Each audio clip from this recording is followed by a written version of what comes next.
Good morning. Okay, welcome to this week's episode of Neo Feminine TV, Guidance and Inspiration for an Amazing Life. Hi,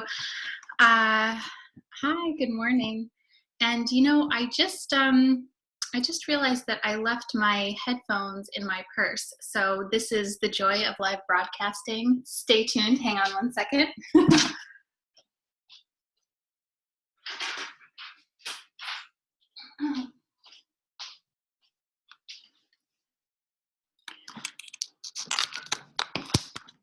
Okay, there. Well, I think you still probably could have heard me, but this hopefully is a little bit better with my headphones in.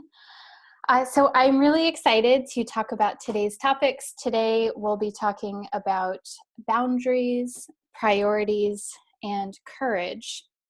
And so I selected these topics for a very specific reason that I'll share with you in a second. But first, I want to tell you just a little bit about me if you're new to me and Neo Feminine TV.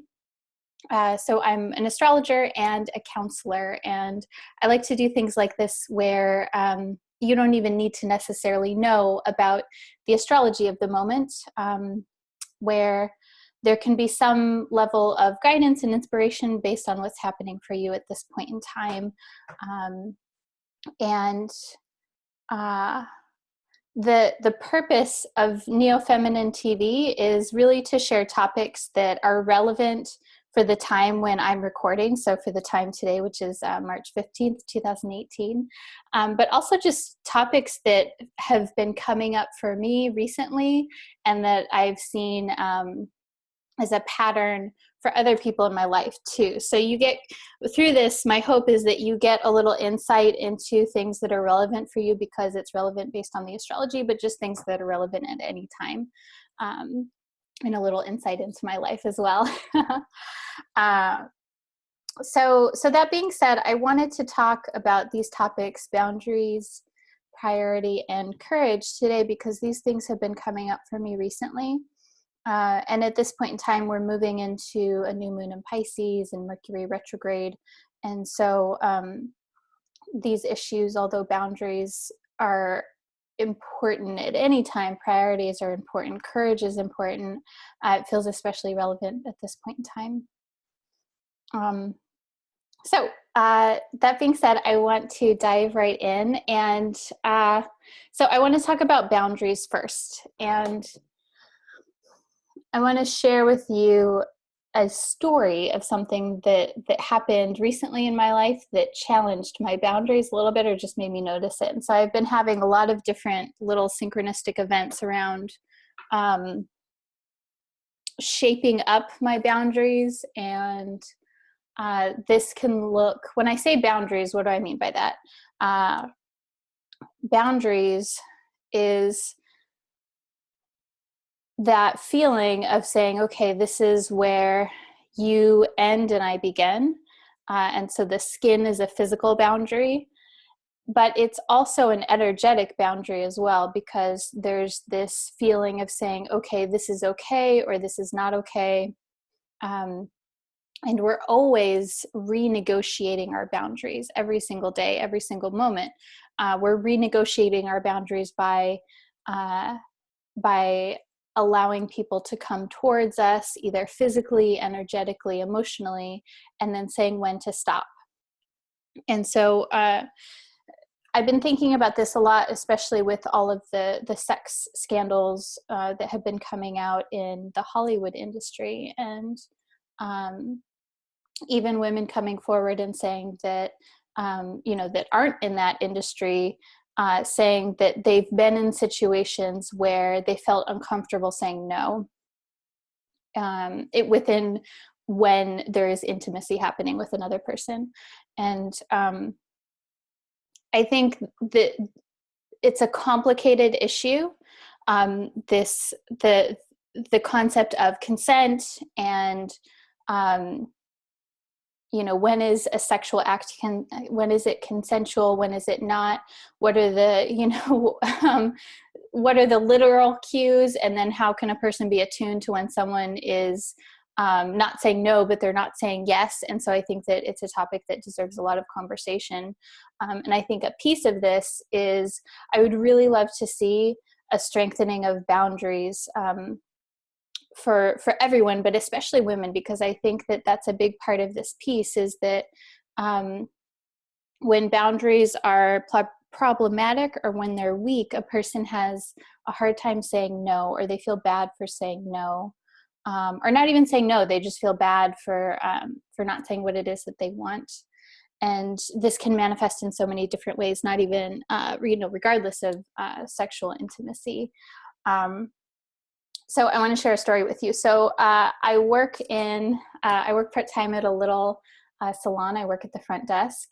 And so the nature of that is that people are always coming in and out. And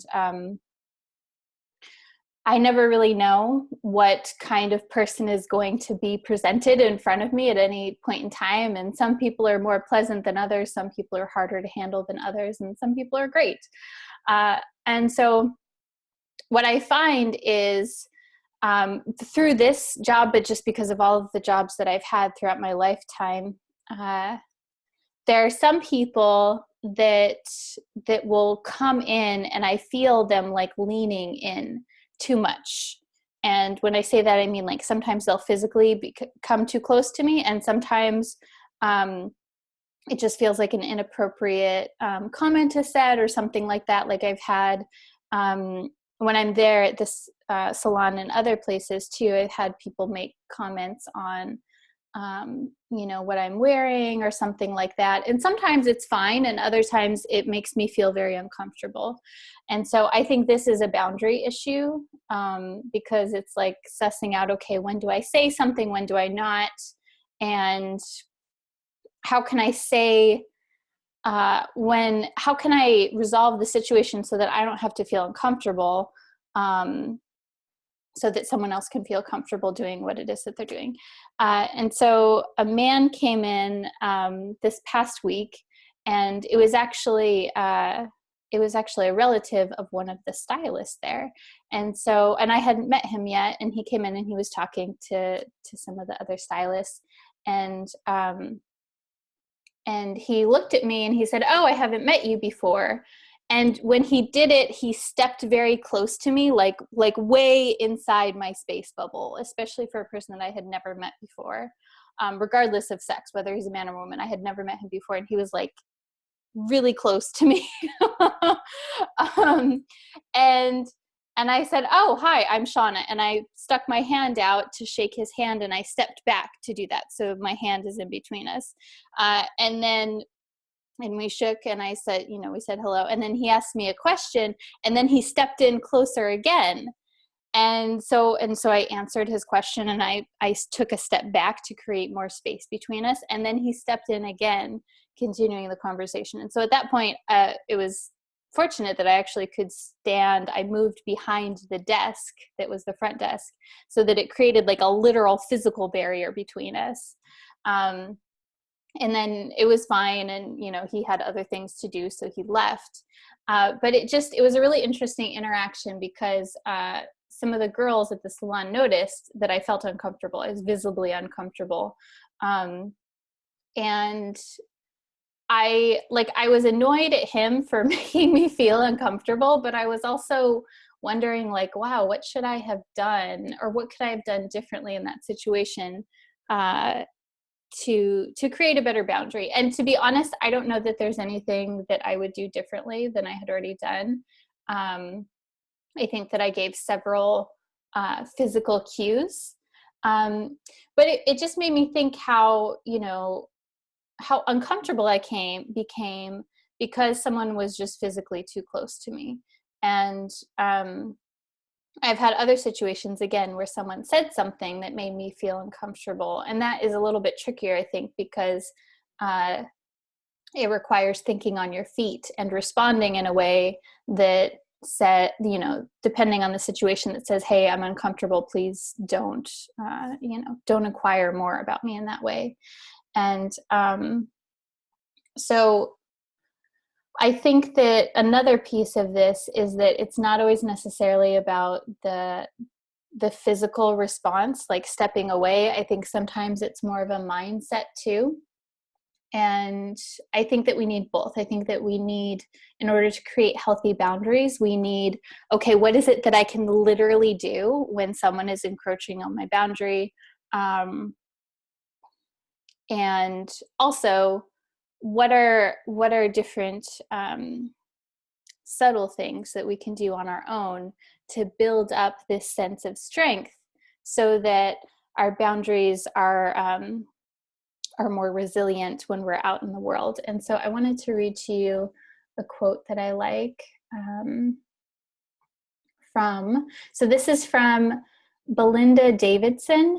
She is an intuitive energy worker. She actually started out as a medical intuitive, and she has a lot of really cool courses that working with the chakras, the energy systems in the body, and helping people tune into their intuition, but also just strengthening their entire energetic body as well. And she's a really cool woman. All of the quotes and things that I share today, I'll definitely be linking those. So if you're listening to the replay, you can find that information there. So I'll put info about her website and where I found this quote. So here she's talking about the solar plexus chakra, which is the chakra associated with the belly area, and it is associated with confidence and with boundaries. If your solar plexus chakra, the third chakra, is working properly, it can tell your throat chakra, or you can see that in your throat chakra. Your moral code and boundaries and how to defend them, what you believe in and what you stand up for. If you can say no and stand up for yourself peacefully and confidently, you not only are able to withstand conflict, you will transform conflict into peaceful negotiations. Again, that's by Belinda Davidson. And so I like that a lot because I like how she says that there's this idea of peaceful negotiations and that you're able to withstand conflict. And I love that word, withstand conflict. It makes me think of a person literally standing in a conflict, literally standing in where there are opposing views. And I think that often our boundaries are challenged when someone has a different view than us. And so, so I think it's important to notice when you feel uncomfortable and when it feels like there's something that needs to be said. And then where's the resistance to actually sharing that? And, you know, sometimes, again, it's not appropriate to or it doesn't feel like, because I think sometimes the trick with boundaries is it's hard to find like a sweet spot, because how do you assert yourself in a way that that can be taken, what's the word? What am I trying to say here? Like, I think that sometimes we're like, at least for me, I'm not always sure that the person has a negative intent and that I want to be so like forceful about my boundaries. Sometimes it can be something where it's more subtle. And so I think there's like this experimentation process that comes with strengthening our boundaries, where it's like, okay, how forceful do I need to be when someone is coming to me and it's too much? You know, can I just say no thank you, or do I need to be like no? You know, and I think that it depends on the situation. So I'm going to read one of the comments from one of the people listening today. So she says, that's in the live chat listening to the broadcast. She says, I was in a checkout line in a store and had a guy standing behind me comment, "How do you stay so skinny?" I was highly offended and looked him square in the eye and said, "That was very rude and you have no right to ask me that." Oh, good job. The cashier and woman being run out ahead of me laughed uncomfortably. My anxiety was through the roof, but I was proud of myself for saying something versus laughing it off like most people do. Oh my gosh, this is such a good example. And I've had situations like this where it's like, someone says something and it's meant to be a compliment, but then it makes you feel uncomfortable. I think that something like a natural response for me. What I've been trained to do is, to laugh it off or something like that. But I love that you said, hey, that's not okay. And I think it's uncomfortable and anxiety inducing for sure. And I think the more that we do that, the more comfortable it gets. And she says there's no context for the comment. He just said it out of nowhere. I think that those kinds of comments where it just comes out of nowhere, where like you're not even having a conversation with someone, those are almost the most offensive, because it's like, how do you think that you're allowed to just come into my space and to comment on my physical body like that? I think that could be a whole other topic too that I won't get into today, but I'm always really surprised at how much men and women, how much any humans, like we're always feeling very justified in commenting on the state of women's bodies. And I think maybe we do it to a certain extent with men too, but much more with women. Like it's interesting how much we pay attention to women's bodies, how they dress, if it's appropriate, if it's not appropriate, how we feel about it. So anyways, so that's, I feel like I said a lot there, but I did want to share that story with you because it felt really important. It was something that really, it just really kind of made me think, and it was kind of an interesting experience. Okay, so along with all of this, I'm going to take a quick sip of coffee here.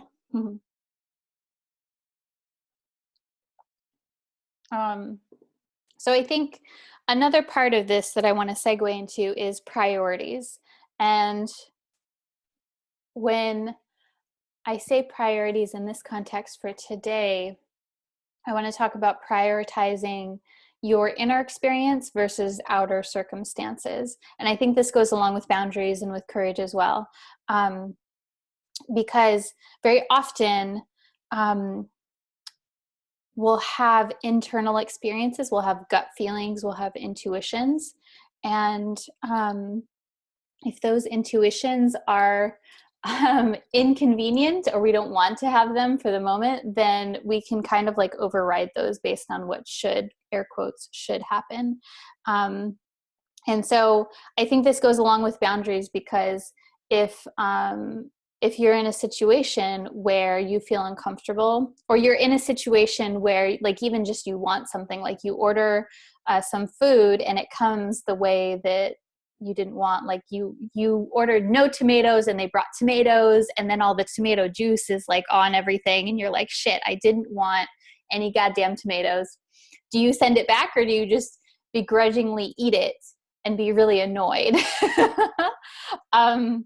And so I think that's also a boundary issue in a subtle way as well, because a part of that experience of not sending the food back is prioritizing someone else's feelings over your own. Because your feelings, to use that example in that moment, is like, like I really don't want the goddamn tomatoes, and like I didn't want that, I didn't order that, etc. And it's not pleasant. But then the other option would be sending it back. And that, I speak for myself, I don't always do that if in a situation like that, because I'm like, oh, like it would be like a bother or trouble for them to make it again, or it sounds silly, but I might hurt the waitress's feelings, or the cook's feelings, or the server's feelings. And I think these are like valid but kind of silly reasons at the end of the day. And I think it's important, even though this is like a trivial example, it's like a template for other things that are major fixtures in our lives. And the ordering food example, I like it because it's so simple, and it's something that has less like energetic charge to it. Because really the whole idea of this is that, again, how do you prioritize your inner feelings and your inner desires in contrast to someone else's outside of you? And I think that what I'm not advocating, of course, is being selfish. But I find that a person who struggles with boundaries, or, you know, getting ahead and having the things that they want, often they will prioritize someone else's feelings outside of them versus their own. And yeah, and you know, this can, at a more big picture scale, or where there's more of an emotional charge, it can look like someone even not getting what they want in an intimate relationship and being afraid to say that, being afraid to say what it is that they enjoy or what it is that they want. It can be someone in a work environment that, you know, maybe it's not even wanting a raise. Maybe it's like wanting certain hours or wanting certain days off and feeling like a sense of anxiety to just like request days off, or to ask for certain assignments and things like this. And so so when I'm talking about prioritizing, I'm really talking about prioritizing your inner experience and valuing your inner experience, valuing what it is that you want. And all of these things that I've been talking about so far, these are very much solar plexus chakra issues. These are very much related to the energy of the sun, and Mars, and wanting, and having a right to want what it is that you want, and having a right to get the things that you want. So I want to read another quote to you along these lines too. So this is from another one of my favorite intuitive counselors, intuitive coaches. Her name is Carrie Samuels. And so Carrie, I love her work also, so I'll link to her as well in the description. One of her, so she does intuitive trainings and intuitive coaching. And I like her because she has a very big emphasis on boundaries and rooting and having a strong sense of self in order to strengthen your intuition. And I think those are very important things. So she's talking here about intuition versus judgment, how to trust yourself. And so she says, I want to talk about discernment. Notice what you're thinking about someone or someone. Notice how you feel. Pay attention without pushing it away. And ask what your thought or feeling is telling you. You might think it's negative, you might think you're being judgmental, when in reality, the only person you are judging is yourself. Allow yourself to experience the thoughts and feelings that you consider negative. You are not adding to the negativity of the world by doing this. You are not resisting all the goodness that you want. You are simply acknowledging an intuition. Pay attention. Your psychic senses are trying to tell you something. If you see something or someone in a way that isn't flattering, recognize this is an intuition trying to protect you. Your intuition is always guiding and protecting you. Honor it as the gift that it is. And so I like that a lot. And I've heard her say that in so many different ways. And I find that when we can remove this like judgment on the intuition, when we can remove the judgment on what it is that we're feeling, then that intuition actually becomes very clear.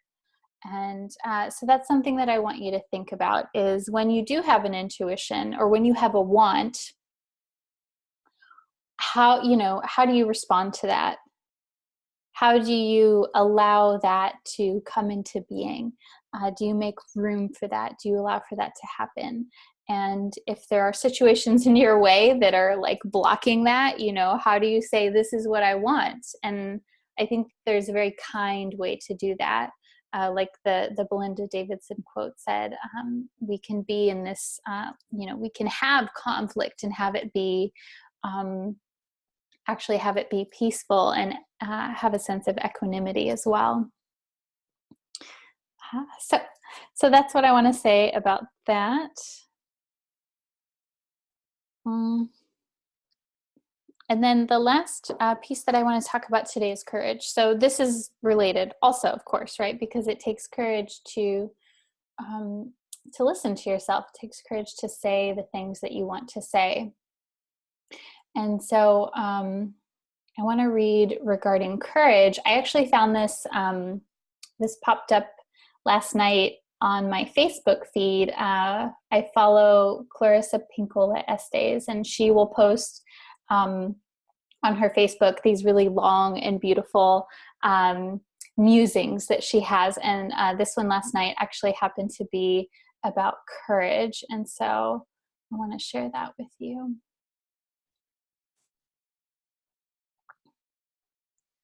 So she says, "Dear brave souls, courage may often be more straightforward and simple than we've been taught. Tonight, I was thinking of the one woman who sat in front of the bus, about the one farmer who stood up for the field workers, about the one revolutionary who said, 'Yeah, basta, no more invaders owning everything and keeping on purpose the poor poor so as to employ them as slave wages to do what the employers would not touch.' Tonight, I was thinking about the faithful elders who come to pray to the Rosary Our Lady, put behind the wall recently now with a door with a combination and a lock on it.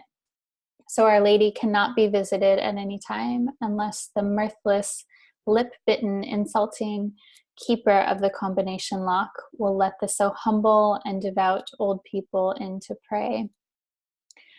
I was thinking that their showing up is the sacred ongoing act of utter defiance of mere humans and the utter devotion of the magnitude, just showing up.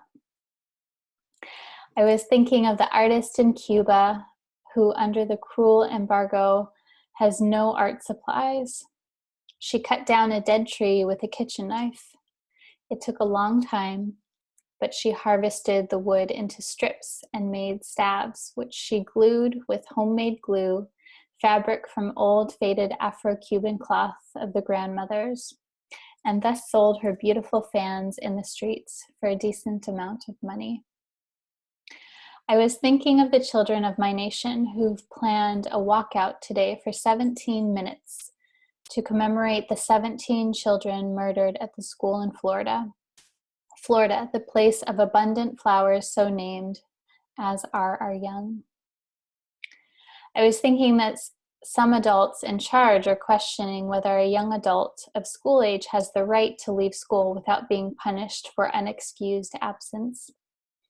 I was thinking about the partisans and underground and subversive change agents of the world who have ever walked out or walked right in without invitation and changing minds, hearts, and in the corner of the world by rumbling and standing up to roar. I was thinking of the poets and artists of the world, those who have walked on, who are often known for one painting more than their others, one poem standing out from all the others, one print, one sculpture, one theater, one dance, one line, one song, one beautiful life-giving, life-sparing word. I can see, as can you, that one act sustained may be enough to rebalance so very much. Let us together, courage, my loves, I send love. Dr. Clarissa Pinkola Estes. And so I know that was a long one. It was a lot to take in. But I love that so much because I love especially how she says that one act is all that it takes. And I think that there's a lot that can lead up to taking that one act, and it feels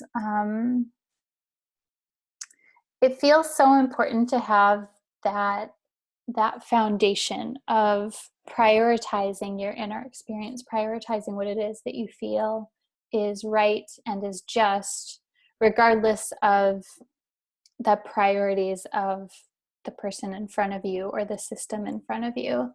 And again, that's not to, I'm not promoting selfishness or disregarding other people's feelings. But what I'm promoting here is listening to yourself as well and learning how to integrate those two. And that feels very important. So I wanted to share that with you. And then I'm going to see if we have any questions.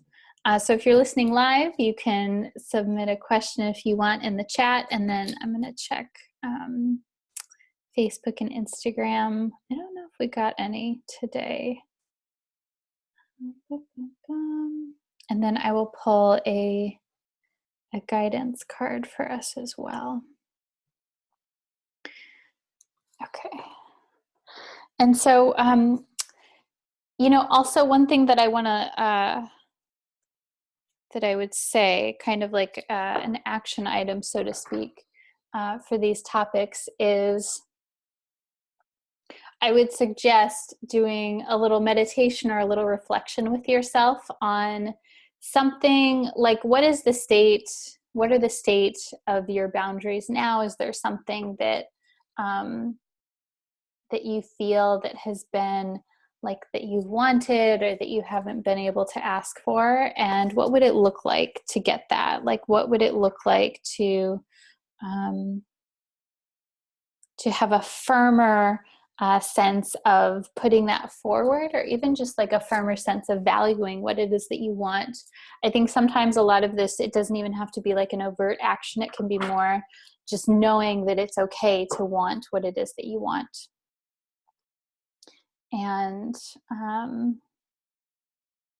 even if you can't have what you want, that desire is still there in the meantime. So I'm going to pull a card for us. So this is an animal card. I'm pulling this from the Oracle deck, the Animal Spirit deck from the Wild Unknown.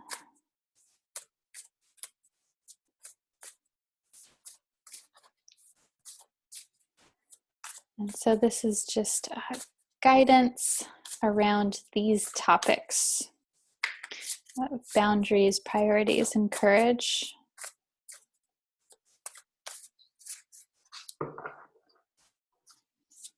Shuffle.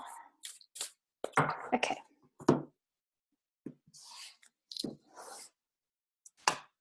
Oh.